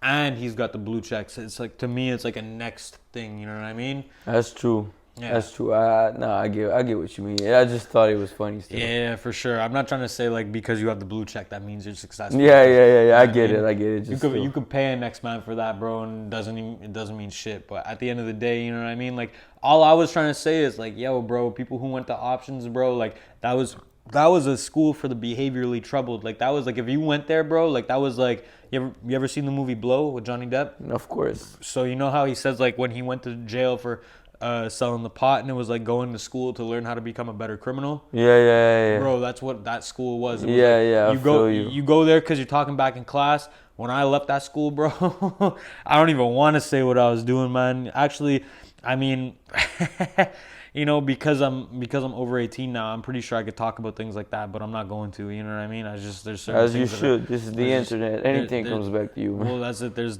things that are better left unsaid, But at the end of the day, like I just got worse in there, and I got kicked out of options, and I went to a school called Vizino, which is at the top floor of St. Gabe's in the Point, and I got kicked out of there. I had a job at the time.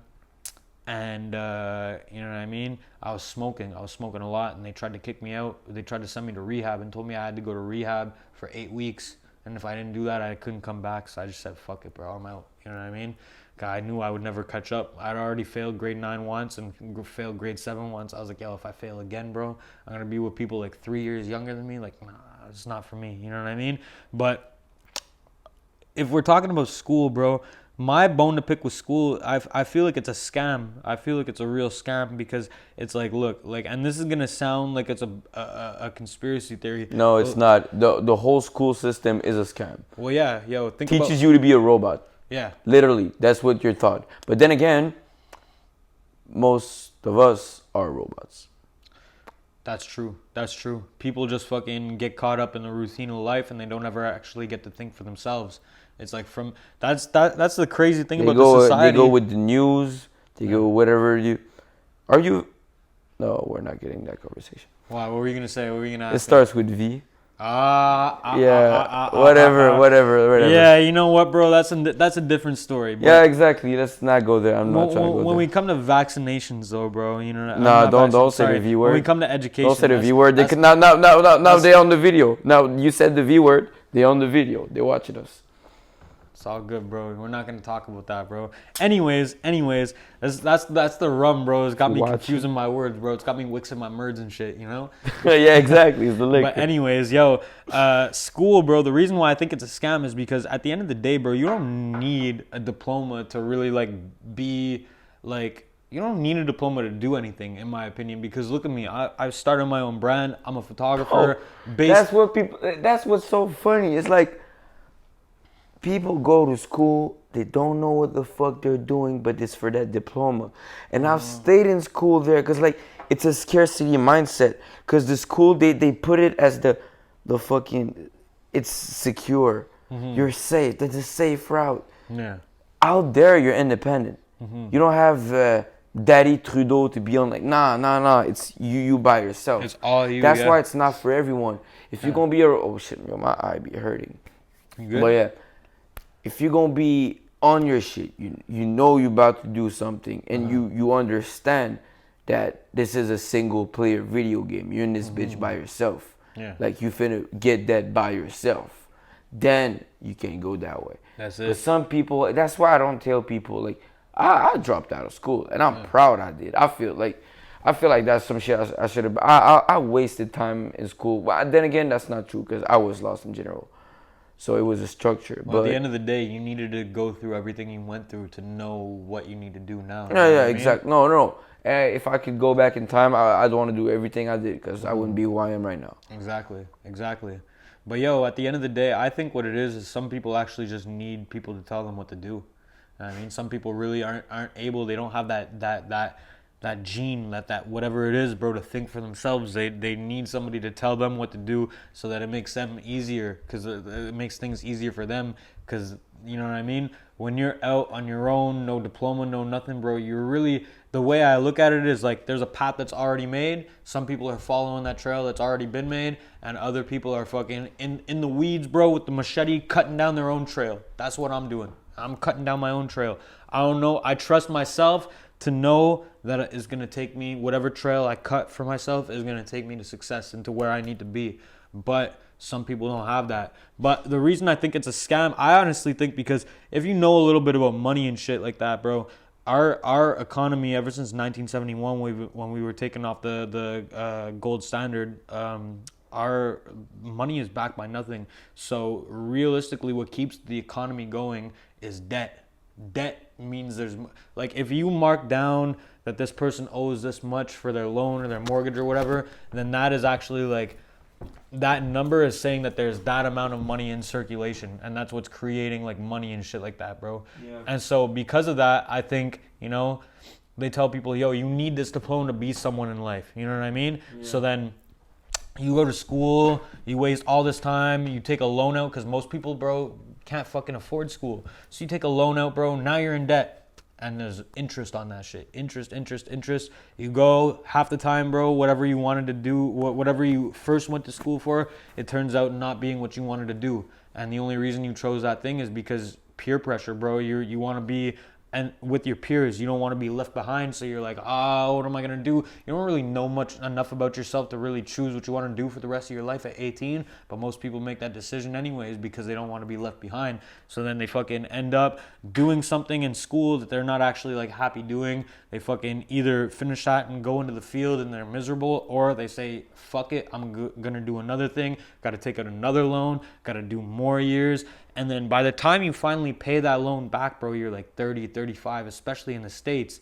You know what I mean? And by that time, you've also had a loan for a fucking car you're paying off or whatever. You got your mortgage. You got all this shit. So at the end of the day, bro, it's just a trick to make people fucking get themselves in debt and just not really like look around and think for themselves for like many, many years until it's too late, until you're like 50 or 60 and retired. And then you're like, but what am I going to do? Like, what do I love doing? You know what I mean?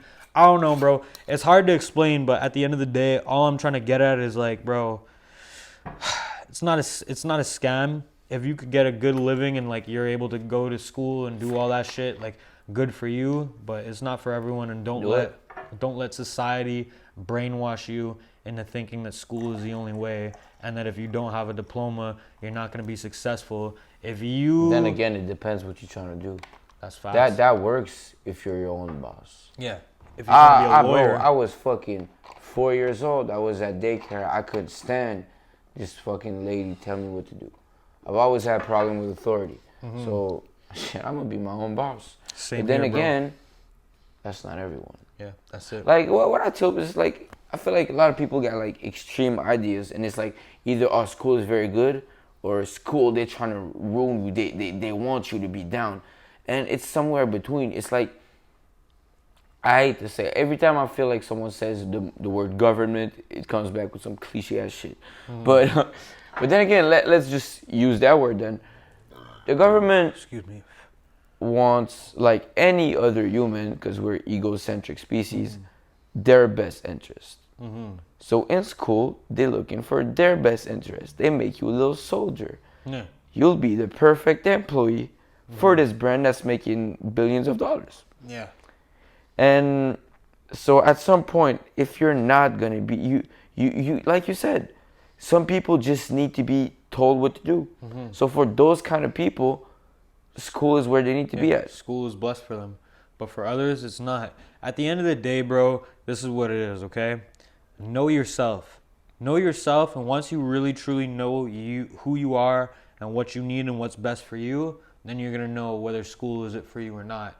And for that, I truly, truly, truly recommend everybody, bro, take some years off before you really go to university for something. Live a little, bro. Go out into the world, get some fucking life experience, work a couple jobs. I like this, I don't like that. I like this, I don't like that.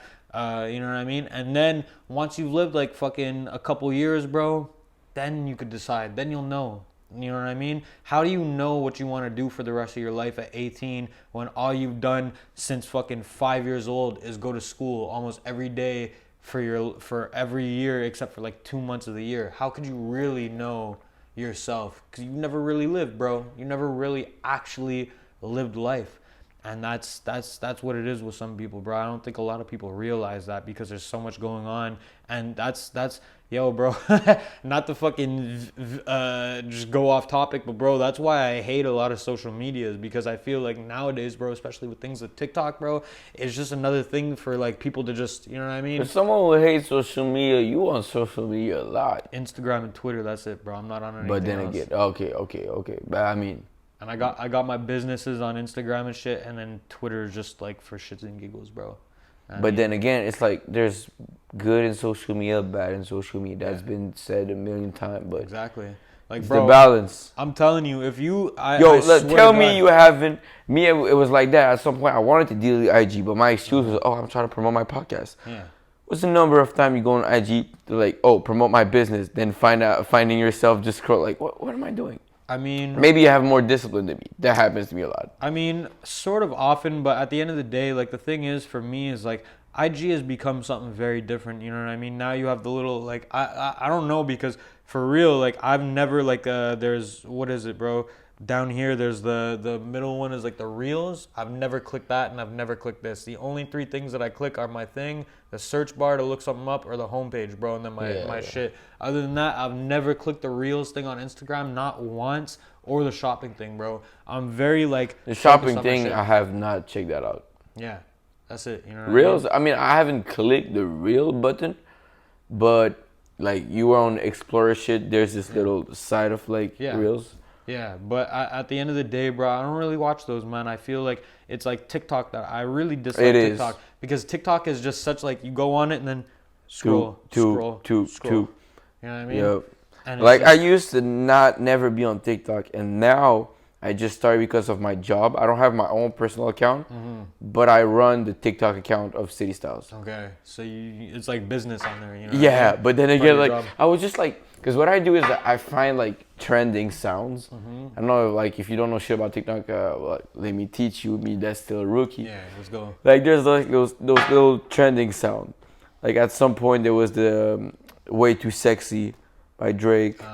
Right now, one of my favorite songs of all time that's actually trending now, "Benjamin's Burn" by Future. Oh yeah. Like when he said, how many people gonna be there? And it's like, whatever, I find the trending sounds, I make shit that can promote the store of it. That goes it's like fun. I get paid to do it, so. Yeah, that makes sense, bro. But then again, I went, that's where I was getting at. Today I was just trying to go on TikTok, trying to find like, what is the new trending sound? Bro, I was at work for 30 minutes just scrolling TikTok. Then I realized like, yo. I was looking for something. What the like? But then I was looking for the first 5 minutes. Then my brain just went on autopilot, and that's their whole goal. Those shit are programmed to, bro. No, that's it, man. I know people who go on there, bro, and they're there for like 2 hours, bro, and they don't even realize that they just scroll and scroll and scroll and scroll and scroll and scroll. And I'm like, yo, bro, it's. How do you do that to yourself? You know what I mean? For me, like, that's the precise reason why I don't fuck with TikTok. Because I'm not somebody who could, like, continue scrolling like that. You know what I mean? Twitter, I scroll on a lot, bro. Because Twitter is just jokes, bro. You'll see shit. Oh, what's in the comments? You see funny comments. You know what I mean? And it's like, it is what it is. But I only go on Twitter, like, 2-3 times a day. You know what I mean? I try to limit myself. And also, when I'm out and about, bro, I don't go on social media. I only go on social media when I'm home. When I'm at home, I'll go on social media. Unless, like, I know I have to make a post, you know what I mean? Like, or I have to do a certain thing or message a certain person or whatever, like, or like something like that, then yeah, I'm on social media. But if not, bro, if I'm not home and I'm out and about, you won't catch me on social media. When I'm in the metro, bro, I read or I just fucking have my music on and I just look around, bro. What kind of books you read? Books? Yo, right now, bro, I swear to God, this shit has me in a fucking chokehold, bro. It's this book series. Okay, never mind. Called the Berlin Noir series. It's by an author named Philip Kerr. And it's about this guy named Bernie Gunther. And there's like fucking 10 different books, bro. And it's basically like, it spans it's like different detective stories. Because he's a detective and shit and a police officer and stuff. And it goes from 1920s in Germany all the way through like Nazi Germany, and then like after the Nazis fled and fucking he's in Argentina and South America and shit like that, bro. It's all the books are crazy. The first one I ever read, it was called If the Dead Rise Not, and I read that shit in like 5 days, bro. I was in the hospital a couple of years ago because I had something called a peritonsillar abscess in my throat. And so I had to get that shit taken out, and then I had to like stay there for like 5 days, bro. And the day that I went to the hospital, my phone bill had like I was on pay as you go, so my phone bill ran out. So when I pulled up to the hospital, bro, I didn't have a working phone, nothing. And they were like, no, we have to admit you, like this is crazy. Like I thought it was just tonsillitis or something, but it got worse. And so they were like, no, you have to stay. And so, like, basically I had to, like, go and, like, I had numbers in my shit and I had to use the hospital phone and call people to come to come check me. So my boy Shaq that I was living with at the time, shout out Shaq Foy, came, brought me that book, brought me a sketch pad and a Game Boy Advance, bro. The essentials. Yeah, that's it, bro. And that's what I was in there with for 5 days, bro. And I fucking sketched like crazy. I used to do graffiti, so like, you know what I mean? That's basically what I do when I'm sketching. Do like burners or flops. What was your tag? Rumor WER, bro. West End Riders, man. I don't know. For the real ones, they know that shit, bro. But anyways, yeah. So where around Montreal you got your tags? Bro, Southwest, man. Yeah. Southwest. That's it. Shout out my man. The Mecca for me, bro. That's it. That's where it all started, man. And yeah, bro. Fuck. And the book, bro. I had the book. I barely even played the Game Boy, to be honest with you, bro. Even though he had Pokemon Yellow in there, which is a banger, bro. I should have played more, but that book, bro. That book was so good. It's like I love to read. I love to read like fucking fiction novels or like things like that. But that book was just next level, bro. It was like I was glued to the pages, bro. And then ever since then, bro, like that's the book series. Like so far what I do is I buy one, I read it, I go and buy another one from the series. And now I have like 2 left from the series that I haven't read. And right now I'm reading something called A Man Without Breath. I don't even know what the fuck is that. I'm so deep in the book, but like it's like right at the point where like you're starting to know like, oh, okay, like you know what I mean? The dude has like a clear idea of it's crazy, bro. That's my shit. You know what I mean? You read a lot or no? Yeah, I was gonna get into it. At some point, I've gotten to being a big reader. My whole life, I never read. Yeah. Like I hated reading. My whole high school, I've not read a book. There was one book I read it because I loved the story and the meaning behind it. 1984. Okay, George Orwell. Of course. Yeah. Classic. Animal Farm, you see by him. Yeah. I have that book somewhere, bro. Animal Farm. I gave it to a homeless man. Like I read it, and like when I was working, like there was this homeless man always in front of the SAQ near Peel, and bro, the guy did not even ask me for money. He said, "Yo, bro, you got a book?" And I just said like, "Yo, yeah, tomorrow I'm bringing you a book, bro. Animal Farm." That's fire. But yeah, fire. At some point I was really heavy in the books, like just self-knowledge and everything. Okay. Like, bro, when I did my podcast with Nate Husser, bro, the podcast lasted like 45 minutes, but we hung out and smoked backwards while watching The Simpsons for like 2 hours in his condo. And we were just talking about like books. That's fire. I recommended a book to him, The Way of the Superior Man. Okay. I highly recommend that book. Okay. It's for some people might be ideology they're not with. Okay. But it's intriguing. Like the way I got introduced by that book by Nipsey Hussle. Okay. Rest in peace. One of my yeah, man. big role models. Like as music, he was a good rapper, but as a human, that's one of my biggest role models. That's a fact, bro. He's fucking smart, bro. I remember there was one interview where this guy said like, "Yo, bro, get money, like buy a laundromat, bro." You know what I mean? Like businesses. I mean, yo, what kind of rapper at that time was saying this shit? Just gems, you know what I mean? Gems. Straight up, bro. Straight up. This guy was dropping gems. And on one of his Breakfast Club interview, he recommended his book, The Way of the Superior Man. And what got me intrigued by it, and he said, for any girl, if you got a man, unless you're really confident in yourself, do not give him that book. And to me, it was just, okay, I need to see what that book is. Like, now low-key, I need to see what that book exactly, is. that's the biggest. Actually, I got it. Like, I could pass it to you. But then again, I want to read it again because there's so much knowledge in there. I'm down, and it talks to you about, like, anybody who knows me personally knows how I'm with, like, I don't believe in genders, but I believe in gender of energy. Gender of what? Energy with genders. Okay. Masculine energy, feminine energy. Yeah. I think a guy with a lot of feminine energy goes very good with a girl with high masculine energy, vice versa. Yeah. And it talks a lot about this. Like one thing I learned in this book is the meaning of feminine energy and masculine energy. And mostly feminine energy is love and intimacy. That's going to be the highest values of the feminine energy. And masculine energy usually is mission and purpose. Okay. A very high masculine energy attracts a very good with feminine. Exactly. Energy. And it needs to be a balance. And I've witnessed it in my life. I've known girls with very high masculine energy. Girls who didn't even consider like they, them, or she, they. Yeah. And at first it's very good because like, yo, this girl listens to Freddie Gibbs. Yeah. This girl like, yo, that's like a second me. But then you realize, yo, bro. like, do I really want to be with a second me?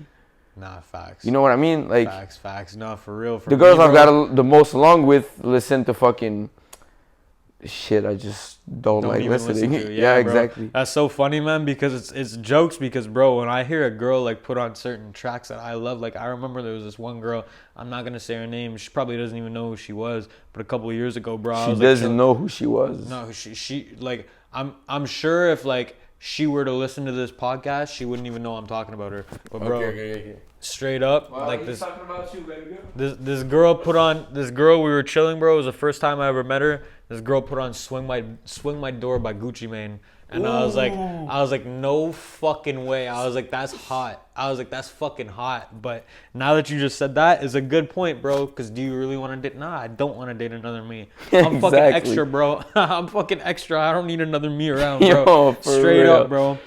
Oh man. But then again, let's go back to more books. And so yeah, and lately, bro, not gonna lie, I've been lacking.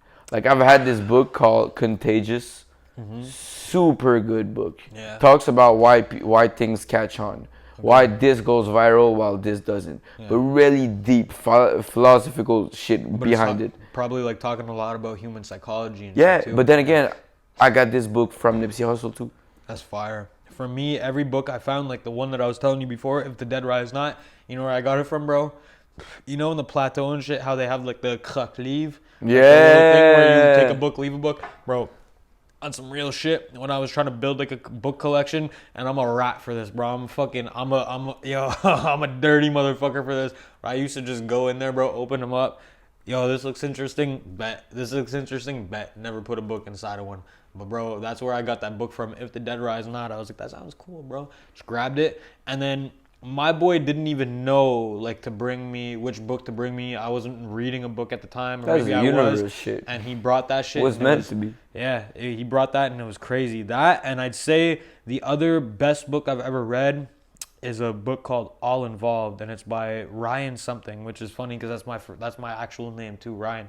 And bro, basically that book is about. Bro, my bad, but in 4 minutes I need to be shutting the video down and keeping like starting a new one. Alright. If I don't remember, try to. I bet 4 minutes. Cool, that's good because I got to take a piss anyways. Yeah. Yo, so listen to this, bro. All Involved. It's a book it's by Ryan Gaddis. That's his name. And you know the 1992 race riots in LA? Yeah. After the Rodney King trial. Mm-hmm. So basically, I was just rewatching the documentaries of that. Like there's a documentaries on Netflix. I was rewatching that, and that book is basically about this. It's written. Every chapter is a different character, and all the stories kind of intertwine in a different way. That's hard. And it's basically written from the. That's hard. This is what it says. It says during those riots, there was this many deaths, this many crimes, this many fires, this many this. A lot of them are unaccounted for. These are some of the stories. So it's like stories about like fucking gangs in LA and what they did like during the fucking riots, and they went and did this, and there was this. You ever saw the movie Lion? No. Lion. Shit, it's La Haine. La Haine. Okay, yeah. Nah, yo, that's a movie that I really watch that because that's literally what it is. Yeah. It's people from the hood, banlieue de Paris, like during the riots of the 90s, and you just follow them for 24 hours. Yeah. Oh fuck, that's crazy. Wild shit. I wanna watch it. I've heard a lot about that top 3 movie, favorite bro. movie. I've heard a lot about that movie, and I want to, bro. That's a movie that I really love to watch, bro. I think I don't know what my favorite movie is, bro. I think my comfort movie is The Big Short. I don't know why. I just fucking, it's like so much information, and it's like I understand, but at the same time, like now I understand completely, but I must have watched that movie like 15 times. But there's that, you know what I mean? Goodfellas is another one, bro. I love mob movies. Mob movies. Shout out to Godfathers. But honestly, bro, I like a good TV show better. My 2 favorite TV shows are The Wire and Sopranos, bro. Oh, amazing. The Wire, bro, it's like basically it's a very well contained story for the first season, but every season is like it expands on the story a little more by introducing another part of society, And the first one is like the just the drug trade. It's a very well self-contained story. But the second one is economics. Third season is politics. Fourth season is school and education, and fifth season is media. And basically, what it does is it examines through the different characters and the development of each character and everything why all these institutions that are supposed to help people out are actually like failing people, and how each institution influences another one, like how politics will influence schools, and so the kids don't get the help they need, or the, you know what I mean? It's like it's just a crazy, really well done fucking show. And you know what I mean? Sopranos is you know what I mean, it's great, bro. You know what I mean? If you like that mafia shit, bro, Tony. Nah, I love it. Like, if there was one show I'd be binge watching, is Sopranos. But then again, bro, it must have been a year last time I watched a TV show. Oh yeah. My favorite TV show is Mr. Robot. Mr. Robot? Never even heard of it, bro. Joey, you don't like Joey Badass, but Joey Badass is in it. Young M.A. is in it for a couple episodes. Word, bro. That's like, crazy. It's a very, like, I can't even explain it. It's like really about mental health, and you follow an unreliable narrator. Okay. He's low-key schizophrenic. Okay. He's a hacker. You have no idea what's real, what's not. Fucked up. That sounds sick, bro. No, it is. That sounds super underrated too, because it's not. It's on Amazon Prime, but it's not on Netflix. I might have to. Amazon Prime, bless. I have that shit, bro. The only one that I don't have is Crave now. You know what I mean? Crave, I lost it, bro. But fuck, man, that's where I was watching the HBO shit. Only shit I need is YouTube, baby. Yeah, nah, facts, bro. Pit stop. Yeah, pit stop, bro. All right, so there was the battery ran out, and I don't know exactly when, but yeah. So basically, we're gonna get to a conclusion. Yeah. I was with my man Blanco. Crazy conversation. Trust me. Amazing fucking vibes, bro. So bro, before we end this, if you have anything to say, just knowledge or game or just something you want to tell someone that's watching this right now, what would it be? Shit, bro. Listen, man. Live for yourself, bro. At the end of the day, don't worry about what other people think, bro. Don't worry about fucking anything else other than what makes you happy in this life. Because at the end of the day, bro, you're all you got. When all the fucking everything fades away, bro, you're the person that you have to have yourself. You know what I mean? So just fucking focus on what makes you happy in this life, bro. And that's it. And just like hot ones, bro, I just got to plug myself real quick, bro. I got a hat drop coming out very soon. So, yes, you know what I mean? Look out for it. Thelma Mauve on Instagram. Maybeeblanco on Instagram if you're trying to connect with me. Get some pictures taken. I got you. I talk with Sam on Instagram. And I mean, he's making waves, bro. My guy's crazy with it. So, you know what I mean? Show some love. But show some love to yourself first. So, shit. You know the drill. We out. Have a good one, guys. Hold it.